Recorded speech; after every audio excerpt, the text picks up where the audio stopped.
Bom dia, meninas! Tudo bem com vocês? Eu espero que sim. Espero que vocês estejam entusiasmadas, curiosas, né, para saber o que vai acontecer aqui no livro de Atos, porque eu sei que muitas de vocês nunca leram o livro de Atos. Então, espero que vocês estejam com aquele gostinho de saber o que será que vai ter amanhã. Cada capítulo, que o capítulo de hoje seja como que um despertar, uma vontade de querer saber o que vai acontecer no capítulo de amanhã. E eu quero dizer que eu estou muito feliz de começarmos mais uma jornada, né? Mais um livro. Algumas de vocês nunca haviam lido um capítulo sequer da Bíblia. Eu ouvi isso de algumas de vocês.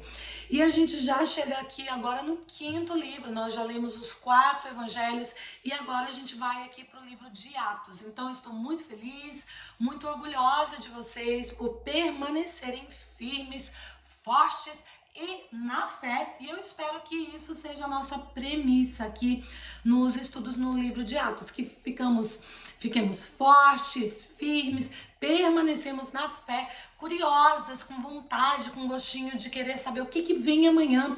Por mais que nós, né, que já lemos Atos algumas vezes, ou às vezes uma, duas, não sei quantas vezes, mas eu sempre digo isso e digo com verdade, porque sempre tem algo novo a ser revelado, tem sempre algo novo a ser descoberto, o Espírito Santo nos fala, e é isso que eu espero, que esse estudo aqui no livro de Atos possa ser um estudo revelador, que possa edificar a nossa vida, que possa aumentar o nosso conhecimento. Aqui a gente vai conhecer muito da história, mas também conhecer um pouco do Espírito Santo, conhecer a vida dos apóstolos e que isso possa nos inspirar, para que possamos seguir mais firmes e fortes na nossa fé, com mais intenção, com intencionalidade de fazer as coisas para trazer o reino de Deus aqui para a terra e também de termos mais intimidade com o nosso Pai.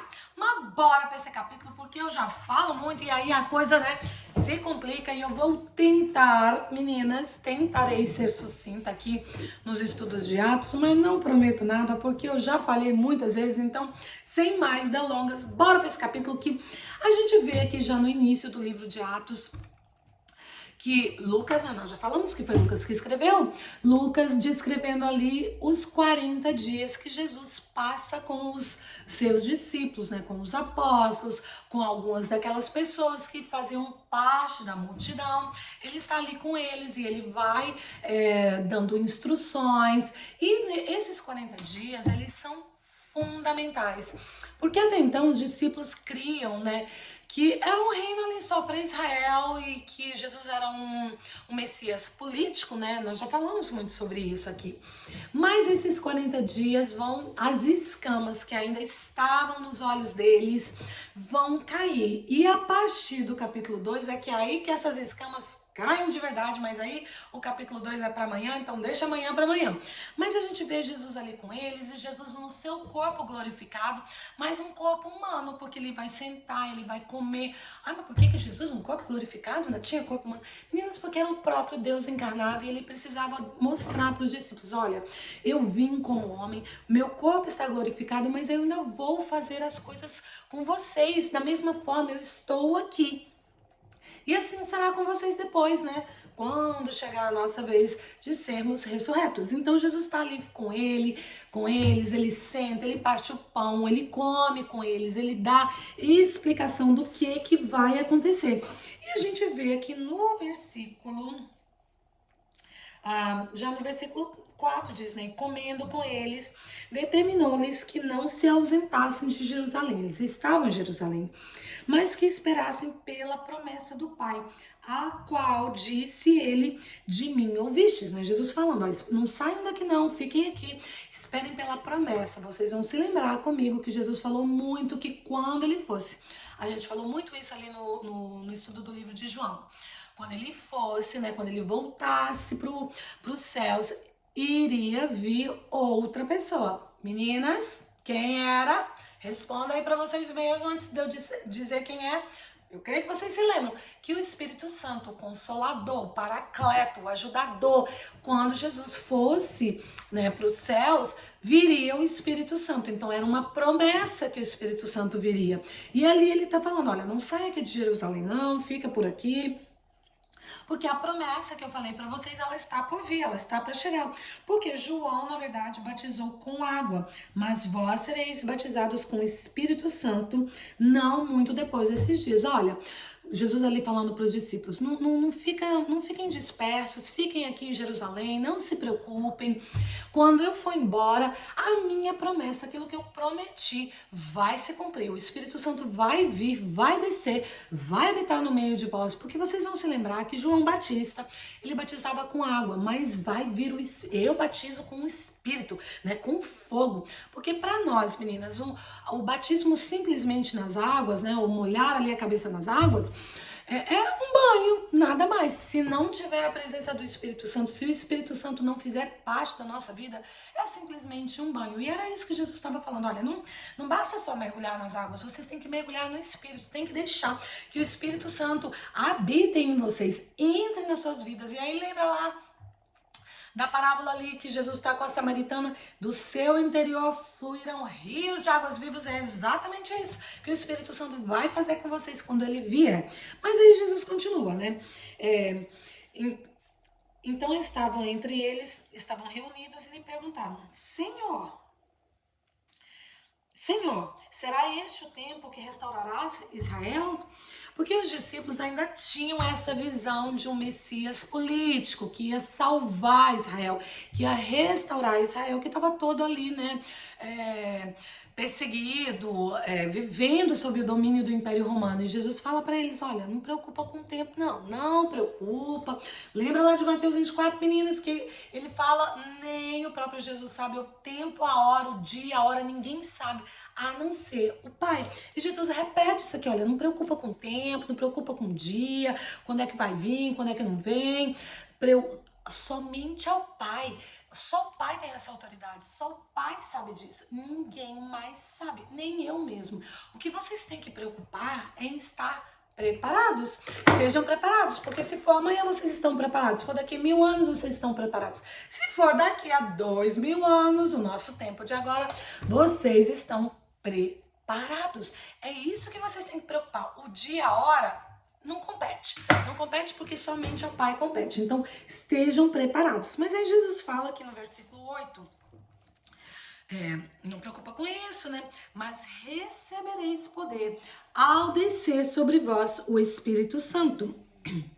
E sereis minhas testemunhas, tanto em Jerusalém, como em toda a Judeia, Samaria e até os confins da terra. O que Jesus está falando? Não, você não preocupa com dia e hora, não. Porque vocês vão receber poder. Lembra que nós falamos lá de João 12:14 ou 14:12, que nós faríamos coisas maiores ainda que Jesus. Olha, quando vocês receberem o poder do Espírito Santo, aí vocês serão minhas testemunhas. Aqui em Jerusalém, toda essa Jerusalém vai ver o que vai acontecer com vocês quando o meu Espírito vier. E a gente vai ver amanhã. Não só aqui em Jerusalém, mas em toda a Judéia, que é onde Jesus teve grande parte do seu ministério, né? Os 3 anos e meio, Jesus passa grande parte ali na Judéia. Não só na Judéia, mas também em Samaria. Meninas, lembra aqui comigo que Samaria, os samaritanos e os judeus, eles não se davam. Os judeus tinham uma rixa muito grande com o samaritano e vice-versa. E vocês vão lembrar que a gente leu ali em João, né? Acho que foi João que a gente falou mais sobre isso. Que o Lucas, eu não tô me lembrando bem certo. Mas os 2 evangelhos fazem referência, só não estou lembrando quando é que eu falei. Que quando Jesus chega ali em Samaria, João e o seu irmão Tiago falam, Senhor, quer que a gente ora para descer fogo do céu, consumir esse povo aqui? E Jesus fala, não, calma, não tem aqui não consome com fogo, esse fogo aí que vocês estão querendo destruir esse povo, não. Então olha agora Jesus falando, né? Depois que Jesus é crucificado, é morto, é ressurreto, ele fala, vocês vão ser minhas testemunhas através do poder do Espírito Santo ali na Samaria, porque agora não tem essa de judeu, eu não estou vindo só para judeu, só para restaurar Israel, não, eu estou vindo para restaurar o mundo. Eu estou vindo para restaurar até aqueles povos que vocês consideram inimigos, como os samaritanos. Eu morri pelo judeu, eu morri pelo samaritano, eu morri pelo povo da Judéia, eu morri pelo povo dos confins da terra. E é essa mensagem que eles ainda não entendiam. E agora eles vão começar a entender. Ah, peraí. Então não foi só para restaurar Israel em si, mas foi para trazer restauração não política, mas redenção, salvação, redimir os pecados e nos levar de volta ao Pai. Não só os judeus, mas todos os povos e até os confins da terra. Meninas, a mensagem, eu imagino que ali, né, João e Tiago, seu irmão, falaram: Senhor, me perdoe, porque antes a gente queria consumir esse povo que o Senhor veio para salvar, para restaurar, para resgatar. Eu acho que naquele momento eles pararam e pensaram: não, o único fogo que vai descer aqui é o fogo do Espírito Santo que vai converter o coração desse povo para o reino dos céus. Olha que coisa mais linda. Há de concordar comigo que o mesmo João que orou para descer, que queria orar, que não chegou a orar, queria orar para descer fogo dos céus, agora entende que o fogo que vai descer é o fogo do Espírito Santo. Eu acho lindo, maravilhoso.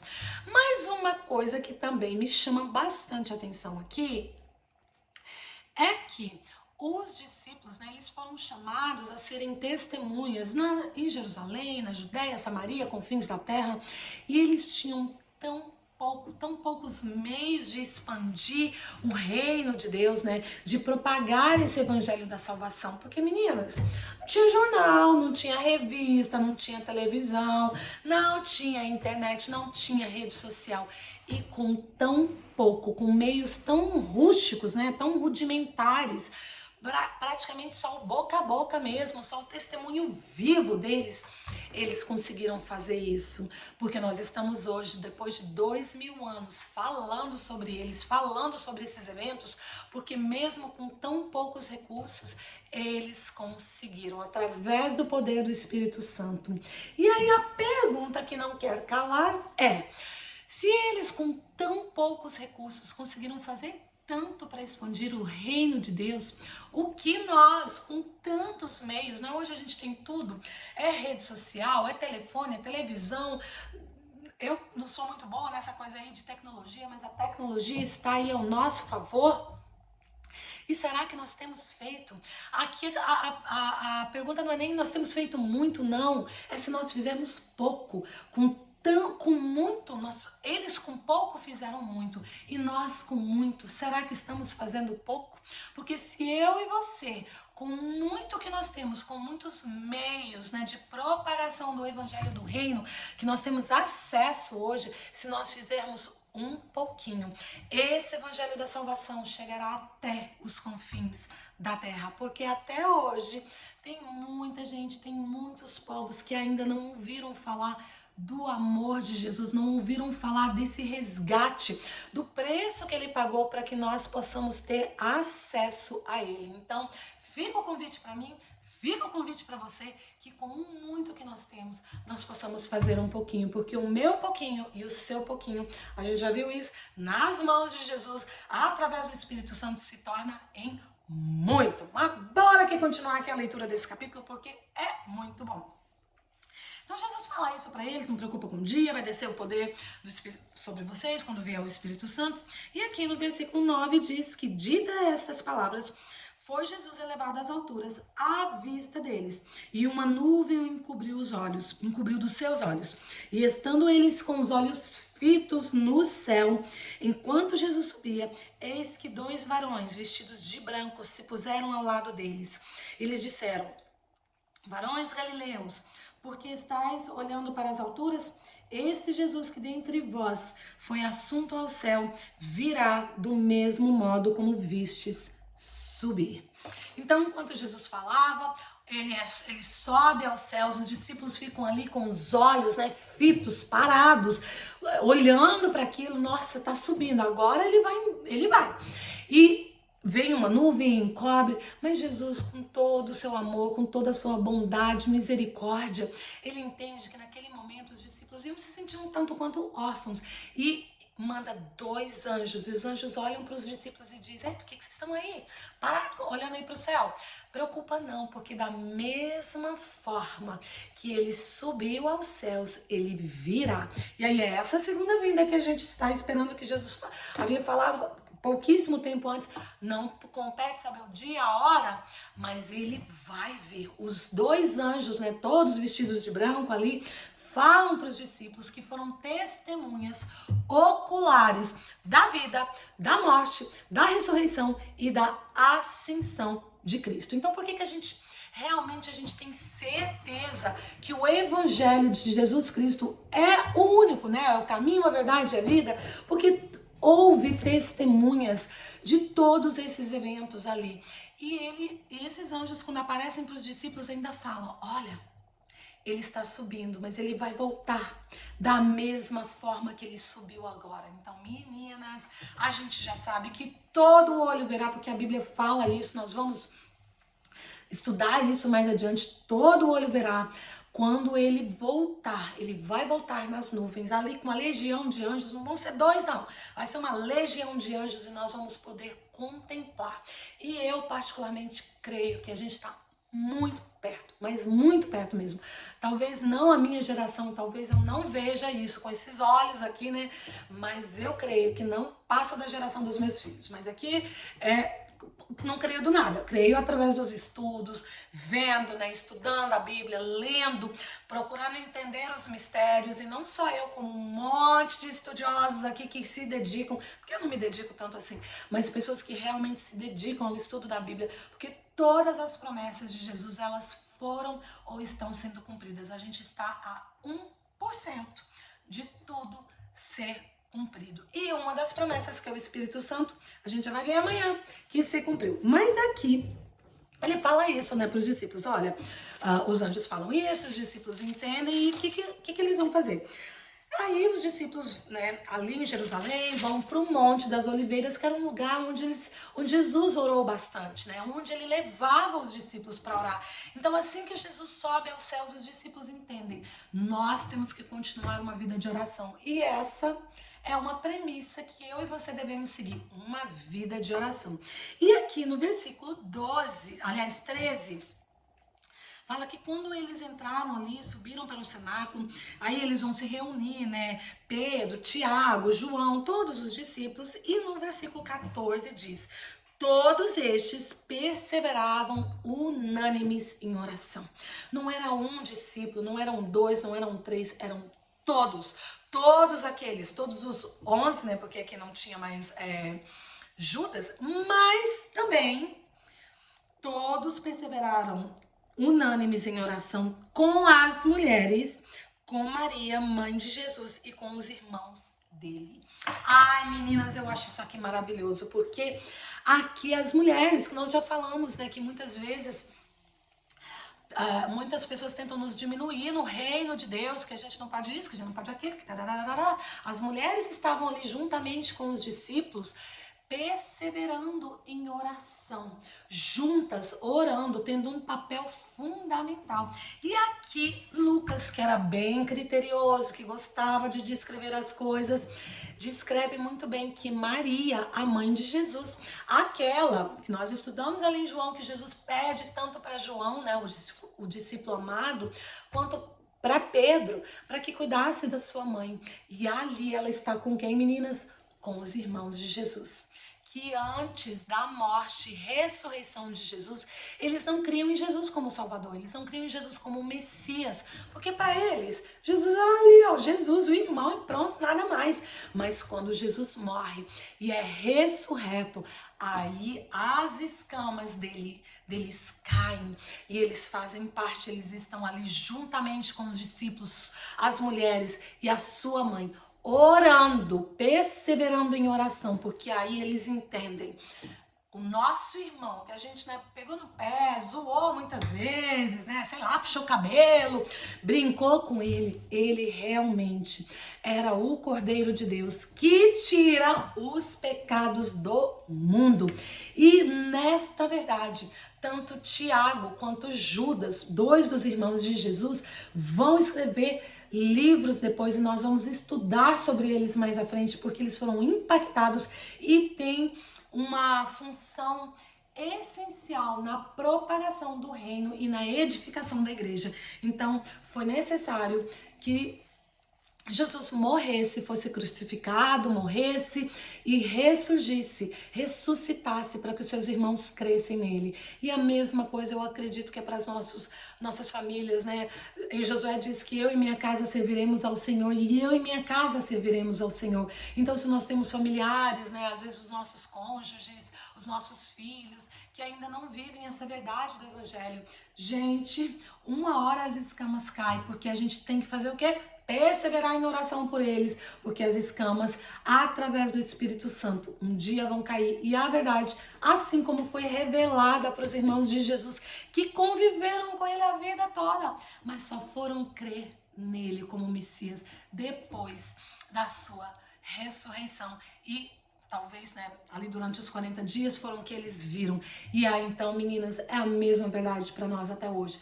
Não vamos desistir, vamos perseverar em oração pelos nossos entes queridos, porque eu tenho certeza que um dia o Espírito Santo se revelará a eles também, tá bom? Mas bora aqui pro capítulo, porque o capítulo continua.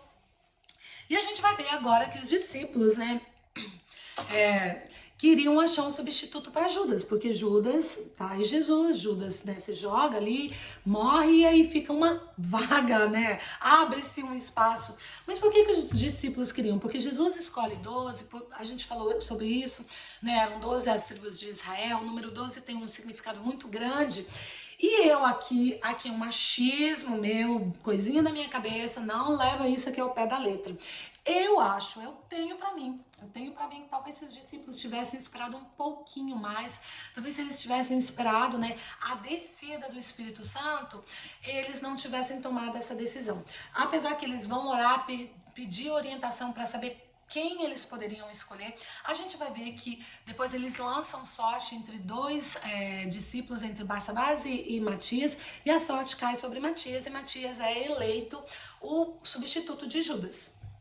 Mas eu tenho para mim que talvez se eles tivessem esperado, seria Paulo esse eleito ali, porque Paulo vai ser o apóstolo que vai realmente impactar a fundação da igreja, vai impactar as nossas vidas até hoje. E a gente não sabe muito sobre Matias. Eu creio que ele também foi uma peça fundamental, mas a história em si não nos conta mais nada. Então isso aqui é um machismo da minha cabeça e me diz que às vezes, ao invés de tomarmos, né, decisões precipitadas, orarmos como eles, sim, mas esperarmos uma resposta do Espírito Santo. Mas aqui, como eu falei, é um machismo da minha cabeça, não tem comprovação nenhuma. Mas aí eles escolhem mais um discípulo, né, que é Matias, para tomar ali o lugar, né, para ocupar o lugar que foi de Judas. E a gente termina aqui o capítulo 1, né, com muitas coisas. Eu acho que a primeira coisa a gente tira é que realmente Jesus, ele morreu, ele ressuscitou, ele viveu com esses discípulos por 40 dias depois da sua ressurreição, antes de subir, né, de ser assunto aos céus. E essas pessoas, elas foram testemunhas oculares. Então não foi uma, duas, três, foram os 12, aliás, os 11, mas os outros discípulos, lembra dos 70 que a gente falou ali em Lucas? Mais uma parte da multidão que o seguia, mas as mulheres, os irmãos de Jesus, todas essas pessoas viram. Então não há como contestar, não há como negar as evidências da ressurreição de Jesus. Outra coisa que a gente tira é realmente sermos orientados, né? Termos uma vida, perseverar em oração, porque é isso que os discípulos, Jesus começa nos ensinando, depois os discípulos nos vão dar esse ensinamento constante da perseveração em oração, para termos uma vida com Deus. E agora é convidar o Espírito Santo para habitar no nosso meio, para se fazer presente nas nossas vidas, para que nós possamos, dar continuidade àquilo, que começou ali no livro de Atos, porque o livro de Atos, ele não termina no capítulo 28, ele termina comigo e com você, com os nossos filhos, com as próximas gerações. Nós ainda, como igreja do Senhor, como filhas de Deus, ainda estamos escrevendo a história da igreja, a história do cristianismo. Então hoje eu fico um convite para que eu e você, com o nosso muito, porque temos muitos meios, muitas ferramentas para expandirmos o reino de Deus, que possamos fazer um pouquinho para levar o evangelho da salvação, o amor de Jesus até os confins da terra. Não há inimigos, a gente vê os samaritanos sendo convidados, nós os gentios fomos convidados a fazer parte do reino, a expandir esse reino e a nos tornarmos igreja do Senhor. Amém? Então, que vocês tenham um dia abençoado, produtivo, que vocês possam germinar, florescer, dar bons frutos ao expandir o reino de Deus. E a gente se vê amanhã, aqui em Atos 2, que vai mudar a minha história, a sua história, a história do cristianismo, a história do mundo em um todo, tá bom? Então Deus abençoe o seu dia, a gente se vê amanhã.